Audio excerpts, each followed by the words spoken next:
Hey, thanks for joining us again on Construction Tech Talk right here on Iron Pros.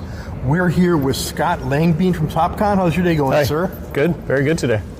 And here at Advancing Construction Technology, they've launched a new integration platform as a service product. We're going to find out all about it. Sounds good. So Scott, you gave me a little brain dump on this at the booth, which I appreciate because you're like how many people deep in there who want to know about this product. Right. So who is this for? It seems like it's something that's primarily at this point for people who are running 3D grade control technologies, which is something that you guys know a little bit about. Yeah. What kind of problems are you solving for folks with this platform? Yeah, so you left out the name. Yeah, so the name I didn't want to screw it up, man. So the name is Aptix. Aptix is an integration platform, and it's currently targeted to add value to earth-moving projects and earth-moving subcontractors or any project management team that's doing earth-moving in the construction business. Yeah. So what gaps in people's current systems are you filling with this? Yeah, there's probably a few. The number one gap that we're filling is the feedback, the real-time feedback from the field performance of the machines and the crews. And it could be a machine running machine control technology, or it could be a layout crew running a stakeout layout team. Getting that feedback to the schedulers, project management, updating the schedule is a big gap right now. Aptix is able to quickly identify that. It happens automatically. The data comes in via SiteLink and telematics or another data collection software and comes in and plots on the dashboards. Yeah. So with the role of SiteLinks in there, do you really need to be using SiteLinks, or what other platforms might work with this? Yeah, so SiteLink gets you the most depth of information because it's monitoring the machine performance as the machine is doing any grading. So we're following the blade or the bucket elevation at all times. Yeah. So I like to think of it as advanced telematics. It's giving that data back. So that's the biggest value add. There's value add of simply knowing the telematics, start time, stop time, being able to compare that to a schedule as well. But if we can get height mapping, actual as-built height mapping of the machine control, we can do some really nice 3D modeling and progress tracking. Yeah. So. Well, I think a lot of people, when they take a look at the way that modern earth-moving technology is working, they might assume that they're getting all of this data in, if not real-time, expediently. But what barriers are there now, from like getting it off the machine and into a setting where the folks in the back office have some visibility into what's happening? Yeah, so the barriers, so there would be tech barriers of whether you can actually communicate the data to the machine digitally or back. And I thought we were all squared away there, but I met a gentleman here, a contractor who's working in some remote areas, and unfortunately he doesn't have cellular connectivity, but let's hope that's not the majority of our customer base. So that's a technical. And then I've heard a lot of conversations on the floor and with other presentations here. The other hurdle is really changing your normal business procedure. There are numerous companies out there happy to take a new model, a 3D model on a USB stick, drive to the project, say hello to the guys, plug it into the machine, download the data, let the guy run, say goodbye to the guys, feel like you're part of the field, when you don't have to do that. Yeah. You don't have to do that anymore. You can totally digitally send it, and then once the machine is operating again, that's 100% digitally coming back to our platform automatically. There's no drive time, there's no exchange. The operators are clear on their task. They're not having to make in-field decisions of which models to choose or which alignments to choose. It's all, the risk is taken out. It's all managed for them. Yeah. So right now, this is going to be something for earth moving to kind of bring folks into a single universe together with their equipment and their schedule and everything, and their models and everything like that. A year out, what additional areas or disciplines do you think Aptix will be addressing? Yeah, so I think we'll expand on the earth moving because if I look at it as like a bookshelf, and the bookshelf is wide in earth moving, and we approach these phases of construction. We'll probably dabble more in the bidding and estimating. We'll pull some integrations from there. Yeah. And then on the end, which we've already looked at some work on the ERP and invoicing, like speeding that up. So that will get better as earth moving. But the next thing is for us to come back to building construction. Yeah. So, and I say come back to because we as a team, the integration services team at Topcon, we were doing that for 3 years as a joint venture, and we learned a lot about steel construction, panels, HVAC, MEP, but we've tabled that for now, and we'll bring those integrations back to be in part of Aptix, and then we'll be able to attack, the earth moving as well as the building construction. Yeah. So, what types of applications or processes from building construction would you wrap Aptix around to create again that contiguous environment? Yeah. One thing we learned was tracking assets or assemblies from the fabrication point of view. And this was happening in probably one of the worst global supply chain challenges in history, or in modern history, I guess. So really an important, and that's both in buildings and dirt moving, honestly. The same could be true with knowing where your supply of aggregates are, or knowing where your supply of asphalt are in earth moving.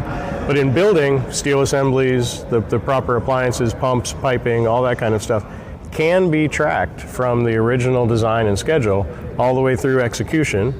And then the data, there are many apps out there that track status of those assemblies being installed. We know there's a whole concept, the concept of laser scanning and quality control of, was it properly placed? Yeah. Can I check it off the list that it was properly placed? Can it be marked done, and getting that feedback loop back again? Okay. So it's a very similar loop, it's just different pieces when you compare earth moving and building construction. Yeah, so like here at Advancing Construction Technology in Chicago, we've got a few of the data capture, reality capture types of folks, and as they're looking at various nonconformances in the field, through whatever device that they're using, whether that's a holographic type of glass or something else, they are then in a position to figure out what that nonconformance ought to have happened to it, whether it should be signed off and accepted as is, whether it involves rework, and then that process flows from there. Are you looking at kind of getting into that space where you're taking the nonconformances and actioning them in some other application? Yeah, and letting everybody. Yeah, the thing is when you're measuring that something's wrong or there's an issue that needs to be addressed, you have to notify people upstream, as well as redo or adjust or make a design change. We had one gentleman here who was came to our presentation and came to the booth after, and he was excited to use a product, and we'll use it as an integration. It's a Topcon product from a company called ClearEdge, using the Edgewise solution to be able to understand quickly, quality of what got installed, but then move that right into Revit, and then it's back into an ecosystem that he and the design review environment can use. Whereas, you have the construction execution environment that's used to a certain level of software and application and QAing, and then you have the designers and procurement and fabrication planning. So it's really, with the integration platform, my job, or it's not me, I'm not behind Aptix, but the product, Aptix's job is really to integrate all that data and make it available upstream and downstream to that project. Yeah. So we cover integration platform as a service pretty heavily on Iron Pros, but a lot of things we're looking at are things like Agave, things like the former Rivet product, which is now owned by Tribble, which really aim at the back office business functions. It seems to me like what you're looking at is integration platform as a service more for the field operation. Capturing that feedback from the field, and that's a challenge in all aspects of business, or all aspects of construction. Whether it's a building and you're subbing out to a panels team, and you're subbing out to a different piping team. Say when you're in earth moving, you're subbing out to a utility contractor, and then you're subbing out to a different roading contractor. The real value is to be able to get that feedback from them back into, and I don't mean the current way where you run a report or they hand you a weekly report, you dump it into Excel, you deal with it for hours, and then you come up with a graph. I'm talking about Aptix integration platform that gets that data automatically, digitally, from the site, from telematics, from different applications, and real-time charts it for you so that you can see kind of which rabbit hole you need to go down to solve what the problem is. So that visualization aspect, and I'll have to show you the screen, but the visualization aspect of being able to see where those gaps are and be able to take action on those helps. Yeah, I bet. And we are seeing the rise of things like field productivity solutions where you're releasing a work package to a team or individual in the field, and then they're usually manually reporting back that, hey, we've completed this.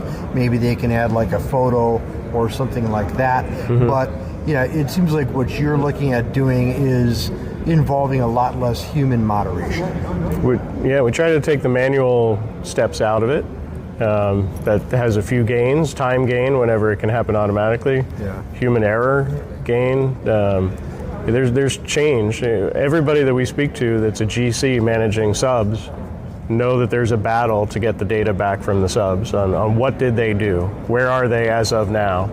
And we're happy to see numerous applications out there in the industry come to market to manage each piece of those trades or different sections of construction. And our job is to really just integrate it all together in one common view, one common data. You mentioned there are a couple. You mentioned the Rivet family, and my colleagues had done some prior work on a workflow engine with Workato, and Workato works with Autodesk Construction Cloud. And there's a current, the interesting thing, it's not a lot of people working in that space, not a lot of applications in the workflow engine, but it's an important one, and being an integration platform to be able to work with other workflow engines and be able to see what they're doing is going to help us accelerate the value of what Aptix can do. Because we do have to respect our peers, and see what they did, and then take and add what we see the direction of the industry going. Yeah. So if someone is interested in this, if they're listening to this conversation, or if they're there talking to you in your exhibit or watching your presentation here at Advancing Construction Technology, and they say, man, this is amazing. We've got to get some of this. Right. How do you figure out how much this is going to cost them? What's your pricing strategy? Yeah, so it's more complicated than taking a box off the shelf. The variables right now, because it's solving earth-moving challenges, the variables are the number of machines that we're plugging into, the other environments, the software, whether it's P6, Microsoft Project, the number of projects. So mostly the machines and the number of projects, and we can work out the price just through a pricing calculator. And what we kind of as a rough range, if you want to know kind of the commercials of it, we like to look at 3 projects with a first-time user, because I think that gets a good cross-section of what they're actually doing in work. So 3 projects, and it runs in the range of $5,000-$6,000 per project per year. Yeah. So that's where we get started, and then it could be wildly different if it's a roading job with a lot of machines going, and so we just have to sit down and understand what the customer's technology stack they're using and the number of machines that they want to integrate.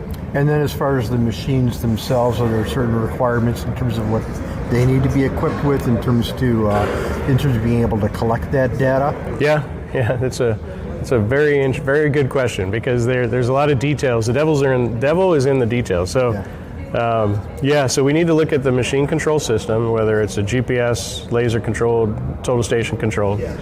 We need to know what level of telematics they're running, or what family of telematics. Like right now, there are a lot of families of telematics. John Deere has an environment, Komatsu has a different environment, Bobcat has a different environment of telematics. So we need to look at, customer A is going to have a completely different equipment portfolio than company B.